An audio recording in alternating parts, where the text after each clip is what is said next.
Hello. Today, I want to answer one of the questions that I get asked all the time. And that question is, am I being needy or are my needs valid? Right? We spend hours, days, weeks probably second guessing, is this need okay? Should I ask for this? Am I being too much? Is this appropriate? Is this reasonable? And we go down spirals and rabbit holes, overthinking, second guessing, doubting what it is that we need. And if you are in this place, this video, this talk is definitely for you. I first and foremost want to talk about just the idea that it is human to have needs. We all have core human needs, most basic being those, physiological needs, the need for air, the need for food, shelter, water, rest. And then it goes on from there, social needs, emotional needs, relationship needs, intimacy needs, spiritual needs, needs to evolve and grow and develop, right? We all have needs. And I want to talk about why is it that some people feel more deserving of their needs? Why is it that some people have the capacity to simply ask for what they need or meet their own needs? And while some of us, myself included, along my own healing journey, struggle to feel like our needs are okay. And, as someone who was, educated and trained in psychology with an attachment theory, focused lens, I always take it back to attachment styles and our earliest relationship, that being with our parent or caregiver, to be the relationship that really models to us what a relationship is, what to expect, what to not expect, how to show up, what's appropriate, what's not okay, what is going to make me feel safe in a relationship, how do I get my relationship needs met. All of these things are learned just like you learn to tie your shoes. And in your most uh, formative relationship, the one with your parent and or caregiver, you are learning what should I think about my needs, right? And so if you grow up in a home where you develop an anxious attachment style, this often means that you grew up with a parent who was sometimes consistent and available and meeting your needs, and sometimes they weren't. Sometimes they were not meeting your needs. Sometimes they were aloof, unavailable, inconsistent, absent, and your needs were not going met. And so, I'm sorry, your needs were not being met. So when we grow up in homes with this sort of inconsistency where sometimes your needs are getting met and sometimes your needs are not getting met, you learn that you cannot trust and rely on your parent or caregiver to meet your needs. And so this is teaching you as a child that perhaps my needs are not that important, right? That my needs are an inconvenience or a burden or they just don't matter, right? This is the sort of messaging that is being downloaded into your subconscious mind and imprinted on your nervous system when we grow up in homes where there is this inconsistency in our needs getting met. And so as a child, we must adapt. We must stay and tolerate the environment that we're being raised in. We don't have the option to just walk away and seek our needs elsewhere like we do in adulthood. And so this is where we begin to develop a very high tolerance for our needs going unmet, number one. And number two, we learn in these sorts of homes and environments that it may not be okay to ask for what it is that I need, right? What if every time I have a need or I express a feeling, I am told I'm being too much, I'm told I'm being needy, I'm told I shouldn't feel that way?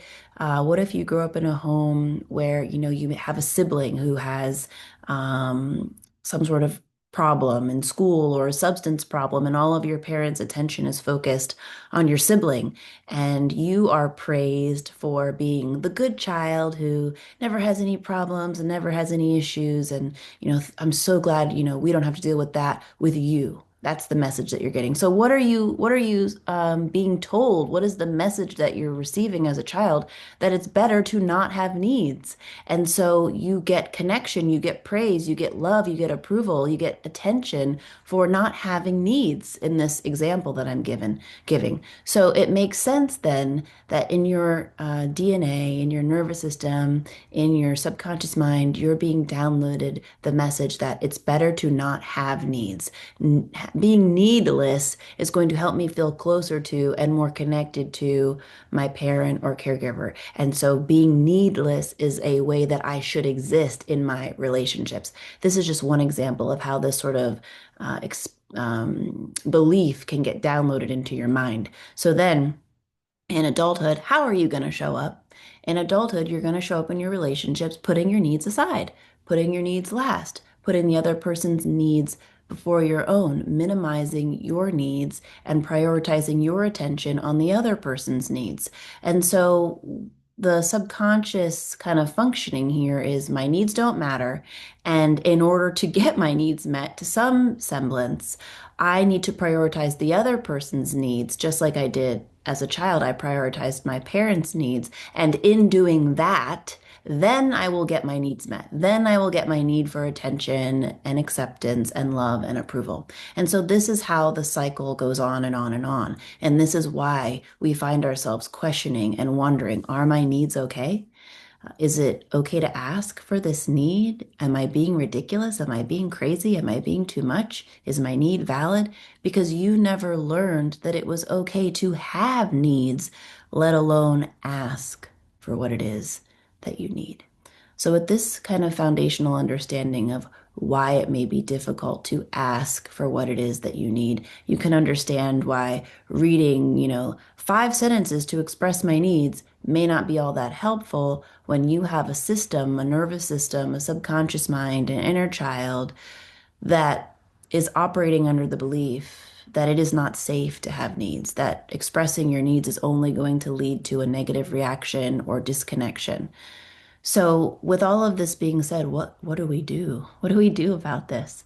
First and foremost, you need to start teasing apart your needs based on the needs that are stemming from fear and the needs that are stemming from your values. And you may not have even taken the time. I didn't take the time until way later on in my life to even assess what are my values, because I was just so focused on keeping somebody around, keeping somebody's connection and closeness, and keeping a relationship with somebody that I never took the time to even think about what do I value? What do I want in a relationship? So, for example, if you come to the conclusion that you value communication, right? And you are in a dynamic with somebody who is a poor communicator, who takes days to text you back or texts really simplistic sentences or doesn't really offer you a lot of emotional connection, and the conversations are flat or surface level, and you are finding yourself needing more communication, you can validate yourself in that moment because you've already done the internal work to understand that your need for communication is stemming from your value. You value communication because it makes you feel secure and connected and safe, and it makes you feel fulfilled, right? So you have a need for communication because of your values, as opposed to having a need for communication that is stemming from fear, meaning, oh, I want to hear from you because if I don't hear from you, I feel insecure and I feel like your attention is drifting and I feel like you may be losing interest. So I want you to text me all the time. And I worry and get anxious when I don't hear from you. And so you may find yourself seeking constant validation through that communication. That's when you know the need isn't stemming from your value, it's stemming from fear. It's stemming from a fear of losing the person. And so when you sit back and you ask yourself, why am I needing this thing? And you can ask yourself, is it stemming from fear or is it stemming from my values? That is the question that I want you to always come back to. Instead of asking, am I being needy? I want you to start asking yourself, does this thing that I need align with my values or is it stemming from fear? And this is really going to help you determine if this need is something that you should continue to seek and ask about in the relationship, or if it's something that you need to instead tune inward and work on within yourself when it comes to healing because you've realized that the need is stemming from fear, stemming from anxiety, and stemming from old wounds. So, overall, when it comes to feeling less needy in our relationships, the number one thing that I want you to start focusing on is this concept of no longer outsourcing your needs. One of the reasons that we feel so needy is because we have outsourced our needs, meaning we have put our ability to feel fulfilled and get our needs met into the hands of someone else. Meaning, subconsciously, the belief is I can only get this need fulfilled through the other person, which then it perfectly explains why I would feel so anxious if I feel like this person is losing interest or pulling away, because subconsciously I'm fearing that if they leave, then I won't get my needs met.